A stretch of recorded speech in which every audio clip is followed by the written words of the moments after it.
Hey, hey, hey, hey, Caddyman, back again. This is something new, different, exciting. The Bloody Mary ketchup. Yeah, yeah, I'm not kidding. You know, Angie and I went on a quest to find the best Bloody Mary in the surrounding area, and we started that, and we used to do that every Sunday afternoon, and we're going to do that again. We do that during the winter, so that the journey has not come to an end. But we have come up with a ketchup that tastes like a Bloody Mary. Unbelievable. So here goes. Start out with a half a cup of regular ketchup. We're kind of partial to the red gold.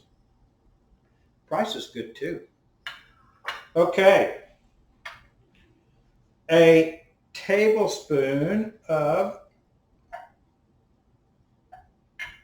horseradish. Okay. A half a teaspoon of Worcestershire. Make sure I get all the stuff out of there. A teaspoon of celery salt. Can't have Bloody Mary without celery salt. A teaspoon of garlic powder.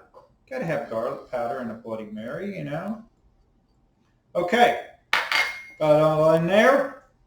And as my usual, I love money. Now, you can make this as hot as you want. I don't like spicy stuff, so I do it really quick. I love money.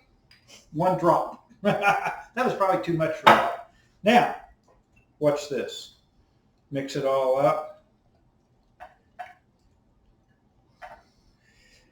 Actually, my bowl's maybe just a little too big for this.